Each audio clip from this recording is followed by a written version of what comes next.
परावैद्युत माध्यम तथा उसका ध्रुवण, dielectric medium and polarization. ठीक है, क्या होते हैं ये परावैद्युत माध्यम, समझते हैं इसको। वे पदार्थ जो विद्युत रोधी होते हैं, ठीक है ना, विद्युत रोधी समझते हैं, जिनमें विद्युत का प्रवाह नहीं होता है।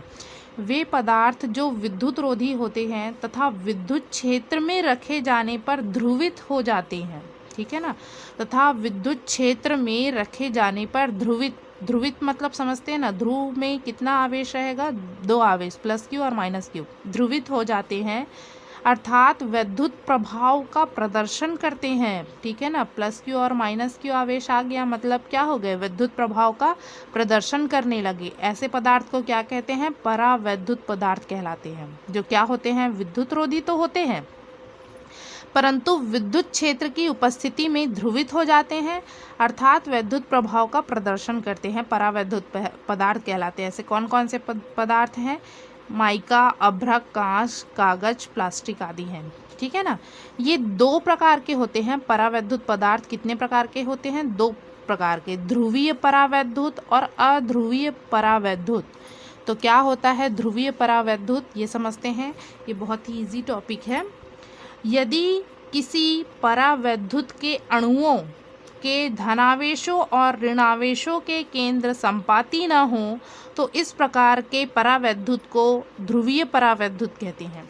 तो मेरे पास क्या है, एक ध्रुवीय परावैद्युत पदार्थ है जिसका एक अणु है ये, ठीक है ना। इसमें देखो धनावेश का केंद्र A है और ऋणावेश का केंद्र B है, दोनों के केंद्र अलग अलग है।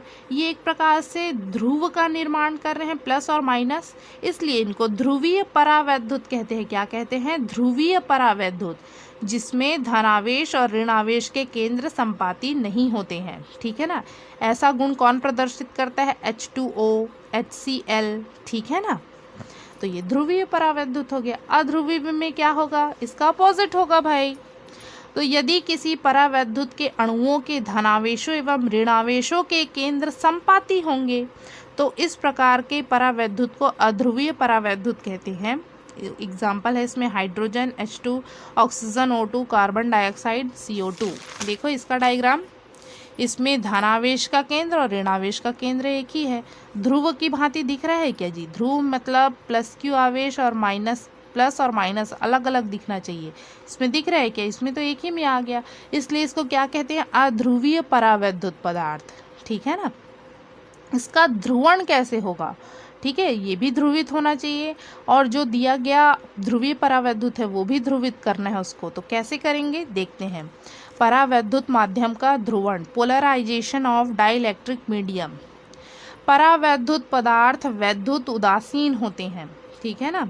जब इन्हें विद्युत क्षेत्र में रखा जाता है तो परावैद्युत पदार्थ के एक पृष्ठ पर ऋणावेश तथा दूसरे पृष्ठ पर धनावेश उत्पन्न हो जाता है।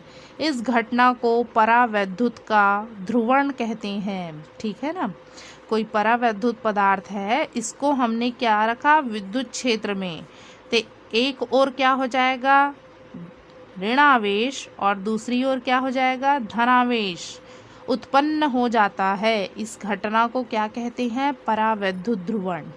ठीक है, ये पदार्थ तो है विद्युत उदासीन, परंतु विद्युत क्षेत्र में रखे तो क्या हो गए, ये ध्रुवित हो गए। ठीक है ना, तो ध्रुवीय पदार्थ का ध्रुवीय परावैद्युत का ध्रुवण पहले देखते हैं। तो ध्रुवीय पदार्थ बना लिए हम, जिसमें बहुत सारे ध्रुवीय अणु हैं। ठीक है ना, प्लस माइनस, देखो इसके केंद्र अलग अलग है ना, धनावेश और ऋणावेश का। यदि इसका मैं नेट द्विध्रुव आघूर्ण देखूं, अभी द्विध्रुव आघूर्ण, तो वो 0 होगा। कितना होगा, 0। देखो ये प्लस है, ये माइनस, ये कैंसिल कर देगा। तो नेट यदि देखूं द्विध्रुव आघूर्ण तो वो क्या हो जाएगा, 0 हो जाता है। परंतु यदि विद्युत क्षेत्र की उपस्थिति कर दे इसमें, ठीक है, ये बाह्य विद्युत क्षेत्र की अनुपस्थिति में नेट द्विध्रुव आघूर्ण क्या होता है, 0 होता है। परंतु यदि बाह्य विद्युत क्षेत्र हम लगाएं की उपस्थिति में यदि द्विध्रुव आघूर्ण देखें तो उसमें कुछ द्विध्रुव आघूर्ण उत्पन्न हो जाएगा। देखो सभी ये कहाँ से कहाँ जाता है, प्लस से माइनस की ओर जाता है, विद्युत क्षेत्र की दिशा प्लस से माइनस की ओर रहती है, सभी को पता है ना। तो इसलिए सभी माइनस इस ओर आ जाएंगे और सभी प्लस जो है इस ओर आ जाएंगे, ठीक है ना। और ये पूरा पदार्थ अभी भी उदासीन रहेगा। देखो ये प्लस, ये इसके माइनस के पास है, ये इसको नष्ट कर देगा, ये प्लस, ये माइनस के पास है, केवल यहाँ पर जो है माइनस और ये वाला प्लस जो है यहाँ पर रहेगा, ठीक है ना। एक पृष्ठ पर जैसे ऋण आवेश और दूसरे पर धन आवेश, बाकी जो है एक दूसरे को कैंसिल कर देंगे, ठीक है। तो इस प्रकार से ये क्या हो जाते हैं, ध्रुवित हो जाते हैं। बाह्य विद्युत क्षेत्र की उपस्थिति में इन द्विध्रुवों पर क्या लगता है, एक नेट द्विध्रुव आघूर्ण लगता है या नेट द्विध्रुव बल लगता है, जो इन द्विध्रुव आघूर्ण को विद्युत क्षेत्र की दिशा में क्या कर देता है जी, संरेखित कर देता है। देखो सभी संरेखित हो गए, देखो अभी टेढ़े मेढ़े थे इधर, अभी सभी जो है विद्युत क्षेत्र की दिशा में संरेखित हो गए। इन पर कुछ ना कुछ बल लगा तभी वो क्या हो गए, इस प्रकार से टेढ़े मेढ़े थे, संरेखित हो गए भाई, ठीक है। तो इसमें नेट द्विध्रुव आघूर्ण उत्पन्न हो गया। तो यही जो है ये ध्रुवित हो गए और ध्रुवीय परावैद्युत का ध्रुवण है। समझ में आया सभी को। अब अध्रुवीय का भी एज इट इज़ है, अध्रुवीय पदार्थ का ध्रुवण, तो इसमें भी नेट क्या होगा, द्विध्रुव आघूर्ण, नेट द्विध्रुव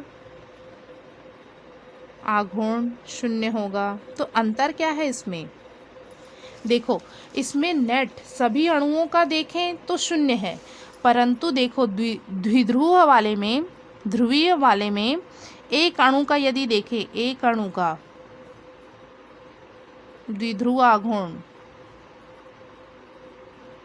तो उसमें कुछ ना कुछ द्विध्रुव आघूर्ण है, कुछ मान आएगा, ठीक है ना। यदि नेट निकालेंगे तब शून्य होगा क्योंकि प्लस माइनस एक दूसरे को डिस्ट्रॉय कर देंगे, परंतु एक अणु का देखेंगे तो रहेगा उसमें द्विध्रुव आघूर्ण, ठीक है। इसमें एक अणु का भी देखेंगे तो भी द्विध्रुव आघूर्ण नहीं है, नेट देखेंगे तो भी द्विध्रुव आघूर्ण शून्य रहेगा, ठीक है, क्योंकि दोनों के केंद्र संपाती है। ये तो बाह्य विद्युत क्षेत्र की अनुपस्थिति में हो गया। अब बाह्य विद्युत क्षेत्र की उपस्थिति में क्या होगा, ये भी प्लस से माइनस की ओर जाता है, विद्युत क्षेत्र रेखा है बाहर की ओर, ठीक है। तो ये माइनस सभी इधर आ जाएंगे, प्लस सभी इधर आ जाएंगे, ठीक है ना, ध्रुवित हो जाएंगे। इन द्विध्रुवों पर क्या लगेगा, एक द्विध्रुव आघूर्ण लगेगा या बल लगेगा, जिससे ये विद्युत क्षेत्र की दिशा में संरेखित हो जाएंगे, ठीक है। और इस प्रकार से अध्रुवीय पदार्थ का ध्रुवण होगा। इसमें भी देखो ये सभी प्लस माइनस एक दूसरे को कैंसिल कर देंगे, परंतु केवल पृष्ठ पर ही जो है माइनस माइनस यहाँ और यहाँ प्लस प्लस जो है एकत्रित हो जाएंगे, ठीक है। तो इस प्रकार से अध्रुवीय पदार्थ का ध्रुवण हो गया और ये क्या था, ध्रुवीय पदार्थों का ध्रुवण, ठीक है, बहुत ही आसान है। समविभव पृष्ठ, इक्विपोटेंशियल सरफेस, नाम से ही स्पष्ट है, ऐसा पृष्ठ जिसके प्रत्येक बिंदु पर विभव क्या हो, समान हो, समविभव, समान विभव, ठीक है। इसका परिभाषा हम नाम से ही दे सकते हैं, ऐसा पृष्ठ जिसके प्रत्येक बिंदु पर विभव समान होता है समविभव पृष्ठ कहलाता है। देखते हैं क्या परिभाषा ऐसा ही है, तो वह पृष्ठ जिसके प्रत्येक बिंदु पर विभव समान होता है समविभव पृष्ठ कहलाता है, ठीक है, आसान है। अब विभवांतर की परिभाषा से हम जानते हैं, किन्हीं दो बिंदुओं ए तथा बी के बीच विभवांतर देखें तो कैसे लिखते हैं उसको, वी ए बी लिखते हैं, या उसी को V B minus V A भी लिख सकते हैं। और हम जानते हैं विभवांतर की परिभाषा से v बराबर क्या होता है, कार्य बटे आवेश, यही सूत्र होता है विभवांतर का। तो यहाँ यदि q बराबर मैं 1 ले लूँ एकांक, तो क्या आएगा, एकांक धनावेश को a से b तक ले जाने में किया गया कार्य के बराबर हो जाएगा विभवांतर, ठीक है। एकांक धनावेश को a से b तक ले जाने में किया गया कार्य, यही क्या होगा, विभवांतर होगा, q को यदि 1 ले ले, ठीक है। तो हमारे पास V B minus V A कितना आया, डब्ल्यू ए बी, ठीक है। अब यदि a तथा b जो है समविभव पृष्ठ पर स्थित हो, बिंदु a और b क्या है, समविभव पृष्ठ पर है, मतलब इसके विभव और इसका विभव समान है, समविभव पृष्ठ पर है मतलब प्रत्येक बिंदु पर विभव समान होता है, तो बिंदु ए पर भी विभव और बिंदु बी पर विभव दोनों क्या होंगे जी, समान होंगे। तो वी ए माइनस बराबर होगा वी बी के, यहाँ मान रख दो। तो डब्ल्यू ए बी कार्य ए बी बराबर क्या आएगा, V B minus V B. A की जगह मैंने बी रख दिया बराबर 0, क्योंकि समविभव पृष्ठ पर स्थित है जिसके प्रत्येक बिंदु पर विभव क्या होता है, समान होता है। ठीक है, तो इससे ये पता चलता है हमको कि समविभव पृष्ठ के एक बिंदु से दूसरे बिंदु तक ले जाने में, एकांक धनावेश को ले जाने में किया गया कार्य क्या होता है, शून्य होता है। ठीक है, एकांक धनावेश को यदि हम एक बिंदु से दूसरे बिंदु तक ले जाएं तो किया गया कार्य कितना होगा जी, शून्य होगा। ठीक है ना, ये समविभव पृष्ठ की जो है गुण है, खासियत है। ठीक है, इसके कुछ और गुण हैं वो देख लेते हैं हम। समविभव पृष्ठ के प्रत्येक बिंदु पर विभव समान होता है। ठीक है, डायग्राम के माध्यम से समझते हैं इसको। मेरे पास एक प्लस क्यू आवेश स्थित है, ठीक है, या एक बिंदु आवेश है और उससे R1 दूरी पर मैंने क्या बना लिया, पृष्ठ बना लिया। कितनी दूरी पर, इसको केंद्र मानकर, आवेश को केंद्र मानकर R1 दूरी पर एक क्या बना लिया, पृष्ठ बना लिया। देखते हैं ये पृष्ठ क्या समविभव पृष्ठ है। तो इस बिंदु पर विभव, बिंदु B पर विभव और बिंदु C पर विभव क्या समान आता है। तो देखते हैं, विभव का सूत्र क्या होता है, V बराबर 1/4 pi epsilon 0 Q upon R, यही होता है। तो यहाँ विभव बिंदु A पर क्या आएगा, 1/4 pi epsilon 0 Q upon R1, दूरी क्या है R1 इसलिए। ठीक है, बिंदु B पर क्या होएगा, आएगा 1/4 pi epsilon 0 Q upon R1, दूरी R1 है। C पर क्या आएगा, V बराबर 1/4 pi epsilon 0 Q upon R1, क्योंकि दूरी सभी के लिए क्या है जी, R1 है। तो हम देख रहे हैं प्रत्येक बिंदु पर विभव का मान क्या है, समान है। इसलिए समविभव पृष्ठ के प्रत्येक बिंदु पर विभव क्या होता है, समान होता है। समझ में आया सभी को, बहुत ही आसान है। पृष्ठ में विस्थापित करने पर में किया गया कार्य शून्य होता है, ये अभी हम लोगों ने निकाला है। ठीक है ना, पर उसको और देख लेते हैं। विस्थापित करने में किया गया कार्य शून्य होता है। ठीक है, विभव बराबर विभवांतर WAB था, आवेश को ले जाने और लाने में किया गया कार्य। ठीक है ना, तो WAB विभवांतर बराबर हम जानते हैं VA माइनस VA हो जाएगा। कैसे हो जाएगा, तो देखो VA, VB और VC तीनों क्या है, बराबर है। A और B के बीच विभवांतर देखें तो VA माइनस VB होगा, VA माइनस VB होगा, दोनों बराबर है। तो VB को मैं VA भी लिख सकती हूँ, तो माइनस करेंगे तो क्या आएगा, 0। इसलिए जो है आवेश को यदि मैं एक बिंदु से दूसरे बिंदु या तीसरे बिंदु ले जाऊं तो किया गया कार्य क्या आता है, शून्य, क्योंकि प्रत्येक बिंदु पर विभव क्या है, समान है। तो विभवांतर क्या आता है जी, शून्य आता है, और किया गया कार्य भी क्या आता है, शून्य आता है। ठीक है ना। विद्युत क्षेत्र रेखाएं समविभव पृष्ठ के लंबवत होती है। ठीक है, समविभव पृष्ठ है ये एक, मैंने यहाँ एक और बना लिया है समविभव पृष्ठ, और उससे बल रेखाएं खींच रही हूँ। मान लो ये यहाँ पर केंद्र में प्लस क्यू आवेश है तो विद्युत क्षेत्र रेखाएं बाहर की ओर जाएंगी, और माइनस क्यू आवेश है तो विद्युत क्षेत्र रेखाएं अंदर की ओर आएंगी। अब इस पृष्ठ से इसके बीच का कोण देखो कितने अंश होगा, सभी देखकर ही बता सकते हैं कितना अंश होगा जी, 90 अंश। तो विद्युत क्षेत्र रेखाएं समविभव पृष्ठ के क्या होती है, लंबवत होती है सदैव। ठीक है, डायग्राम से समझ में आ गया सभी को। किसी विद्युत चालक का पृष्ठ सदैव समविभव पृष्ठ होता है। कोई भी चालक है हमारे पास, उसका पृष्ठ सदैव समविभव पृष्ठ होता है। क्यों होता है, हम चालक का एक गुण जानते हैं ना कि नहीं। चालक को यदि आवेश दिया जाता है तो आवेश उसमें समान रूप से वितरित हो जाता है। सभी पर आवेश जो है, प्रत्येक जगह प्रत्येक बिंदु पर आवेश समान होता है। ठीक है, इसलिए विभव का मान भी क्या होगा, समान होता है। ठीक है, इसलिए चालक का पृष्ठ सदैव समविभव पृष्ठ होता है। ठीक है, दो समविभव पृष्ठ एक दूसरे को कभी नहीं काटते। ठीक है, इसको एक उदाहरण के माध्यम से समझते हैं, डायग्राम से। एक केंद्र में एक आवेश है जिससे r1 दूरी पर एक मैंने पृष्ठ बनाया है, ये समविभव पृष्ठ होगा, इसके प्रत्येक बिंदु पर विभव।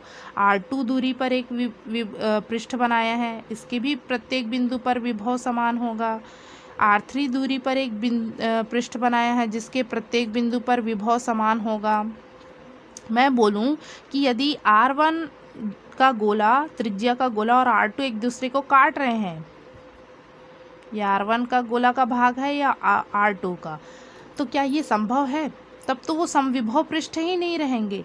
इस बिंदु पर विभव क्या आएगा? v बराबर 1/4 pi epsilon 0 q upon r1 कि v बराबर 1/4 pi epsilon 0 q upon r2।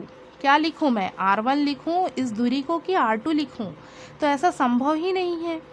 इसलिए जो है समविभव पृष्ठ एक दूसरे को कभी नहीं काटते। ठीक है ना, ये गोले जो है एक दूसरे को कभी नहीं काटेंगे। यदि काटे तो समविभव पृष्ठ ही नहीं रह गया, दोनों की दूरी अलग अलग हो गई, एक r1 और r2 अलग अलग मान हो गए विभव के।